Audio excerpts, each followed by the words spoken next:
this story, and I talk about Mom's Boyfriend quite a bit on this channel. There used to be a website called Mom's Boyfriend. I don't know what happened to it. I wish it was still up because it was actually dedicated to stories very similar to this. I'm going to give you some details about what happened to this little boy that should have never happened. We have to be very, very careful about our dating choices, any of all of us. But let me give you a disclaimer about my content. Some viewers may find the following content offensive and controversial. The information in this video comes from multiple sources, including court records, official police charges, news web articles, and interviews. This video commentary also contains my personal opinions about the facts of this story. The point is to use this story as a cautionary tale in hopes of preventing tragedies like these to children going forward. Viewer discretion is advised. That is your official disclaimer. And I'm getting this story from BaltimoreSun.com, so thank you for the article. And, hold on. Cover it up. A Baltimore City District Judge, court judge, ordered a man by the name of Alan Geslicki,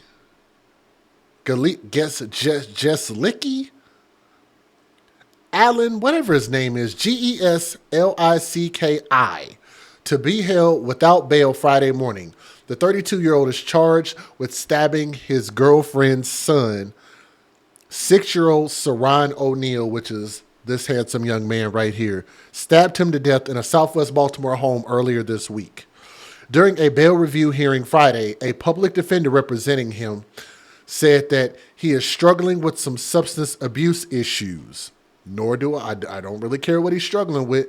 There's never a reason and an excuse to hurt children. Assistant Public Defender Clark Rich asked if Allen could be released into home detention and receive substance abuse and mental health treatment. But Judge James H. Green denied her request, calling the allegations against him horrific and devastating. So I want to brace you guys because the details are a little bit difficult to hear. Baltimore City Assistant State Attorney, why they got to put all these names? Assistant Attorney argued that Allen exhibited a violent nature that resulted in one of the most heinous outcomes, the death of a child. Resino said O'Neill was stabbed approximately 10 times. He also cited that Allen's past convictions to argue that he had a pattern of aggressive outbursts. Reynoso described, Lord have mercy, described alleged assaults against a random individual and an emergency medical provider. Like, that alliteration is crazy. Some of Allen's prior run-ins with the law occurred in New Jersey and Florida, indicating that Allen has out-of-state ties from the top of the East Coast to the bottom and could therefore pose a flight risk. And I agree, especially when you're facing a murder charge. Reynoso also noted that Allen fled the scene of a stabbing Tuesday night before officers found him a couple miles away and apprehended him. Charging documents stated that officers who apprehended Allen noticed what appeared to be blood on his hands and his clothing. Rich said that Allen grew up in New Jersey and attended high school there, but had been living in Maryland for several years, including with his girlfriend, living with her, from what it sounds like. Previously, Allen received substance abuse treatment and had been in recovery. At the time of his arrest, he was employed at the Maryland Transit Administration working on trains and was studying to obtain his commercial driver's license in hope of becoming a truck driver. Rich said she planned to submit a request for Allen to receive a medical evaluation, adding that he appeared to be suffering from the effects of withdrawal. Allen's bail review was postponed by 1 day due to illness. Allen appeared by way of webcam Friday morning. They just adding too many words in here for me. Neighbors of the family in Morrill Park mourn O'Neill, a first grader at James McHenry Elementary/Middle School. They said that the boy frequently was seen playing with other children in the neighborhood and loved to show off his bike. One neighbor said that he saw the child outside shoveling snow with Allen following a recent snowstorm. And I think there was a GoFundMe that was started. Okay, yeah, I do have that GoFundMe. Let me see if I can get that pulled up here for you guys. I try not to struggle reading, but sometimes when they have too many words that look the exact same, I get messed up.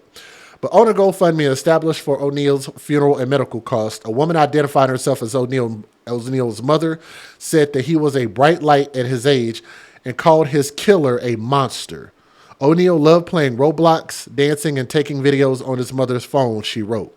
An innocent life that was taken from this world too soon. A smile that will no longer light the darkness, she wrote about her son. So let me show you guys the GoFundMe that they put up. And it looks like the GoFundMe campaign has already ended. And it doesn't show what it started with, but it raised $15,422. So I'm pretty sure that would be enough to cover whatever it is that they need to do. But it still doesn't bring back this child. But let me give you guys the fair usage.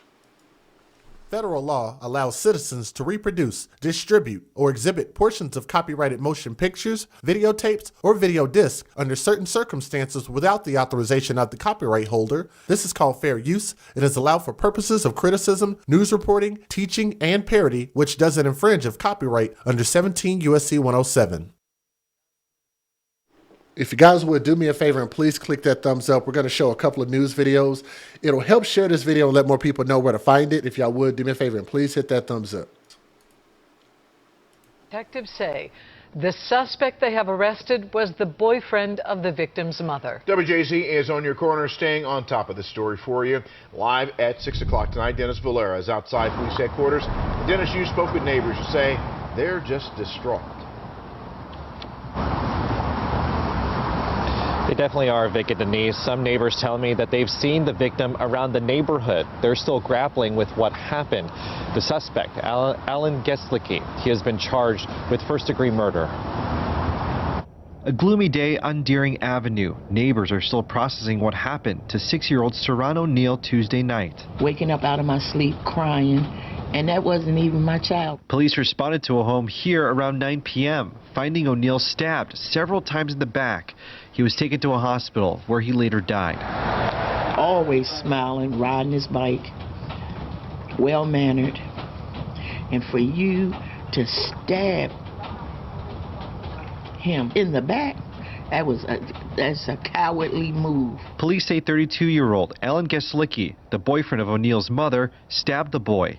Officers arrested him after a traffic stop and foot chase shortly after. No family should have to go through the loss of a child like that. Mayor Brandon Scott described the killing as a tragic loss. He also thanked police for making an arrest so quickly. When you have that happen to a young person who wasn't out running the streets, who wasn't doing anything other than being a 6-year-old child, it's devastating to our community. Other neighbors told WJZ it's going to take time to cope over what happened, saying it's hard to see children so young fall victim to something so terrible. The child was so innocent. I feel like we need to watch who we, bring around our children and pay attention to like the red flags and things like that.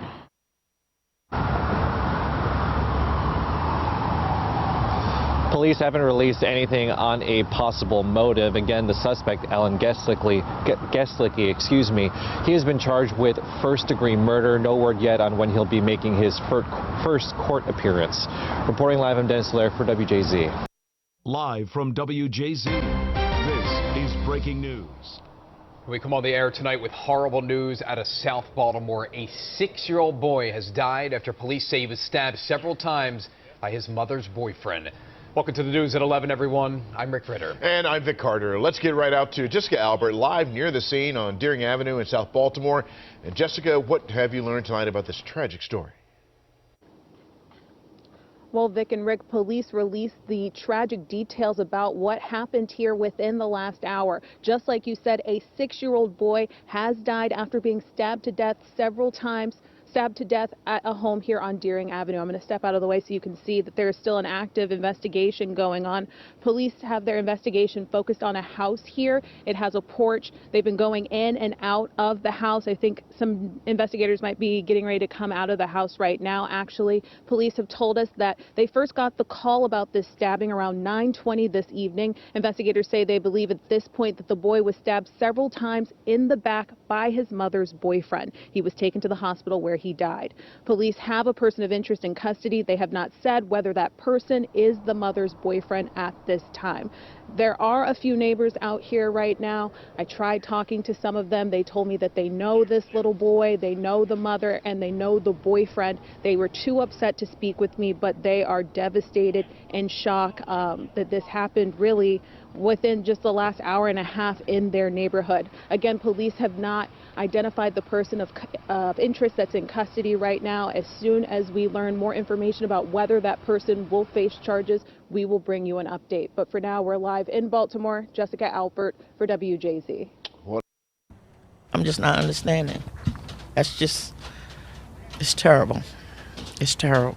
Neighbors in South Baltimore are distraught following the murder of a 6-year-old boy. Police say Seron O'Neal was stabbed multiple times by his mother's boyfriend. 32-year-old Alan Geslicki is charged with first-degree murder. When officers arrived, police say they found the boy's mother trying to save his life. Seron's mother was rendering aid. Officers did join in to assist her, at which point they transported him to an area hospital where, despite life-saving measures, he was sadly pronounced deceased. That stabbing happened around 9:20 Tuesday night. Neighbors tell 11 News they saw paramedics carry the boy out of his home on Deering Avenue.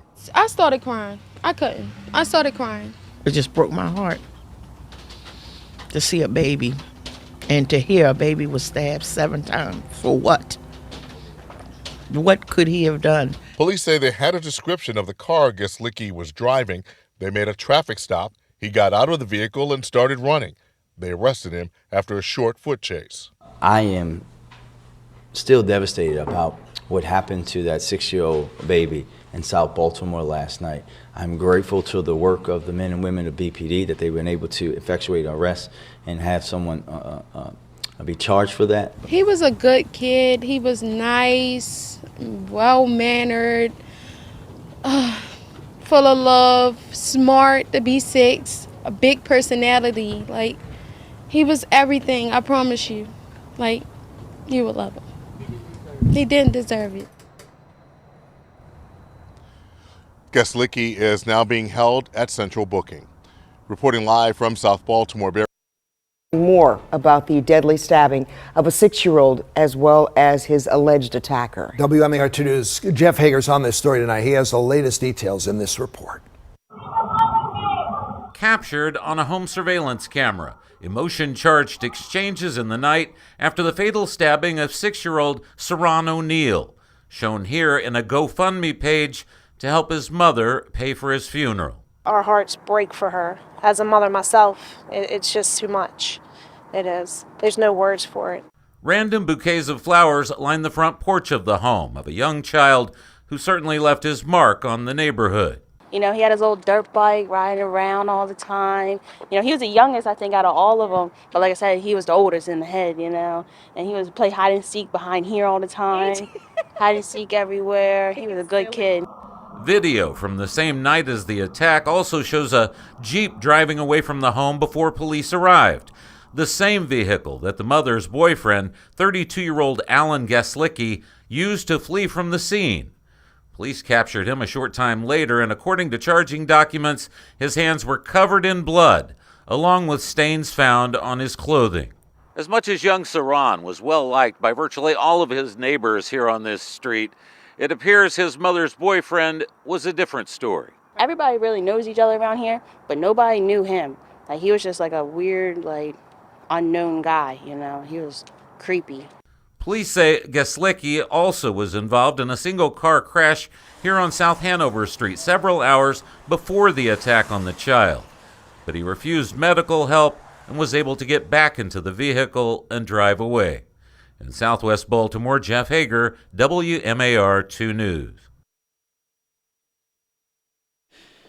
To give you guys my closing thoughts about this. Again, this is another reason why I say we have to be careful about who you deal with, who you bring your children around. It sounds like this man was not the biological father of this kid. So what's crazy is that we will make a biological father go through hell and high water to try to see their kid. But the man that they're having sex with, a boyfriend who has no tie and contributed nothing, can see that kid and do whatever he wants to, up and including abuse and murder. And I think that's got to stop.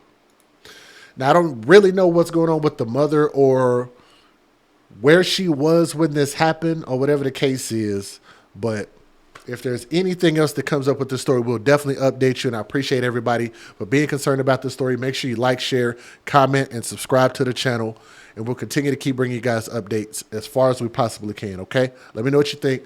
R.I.P. Seron O'Neal, Young Prince. R.I.P.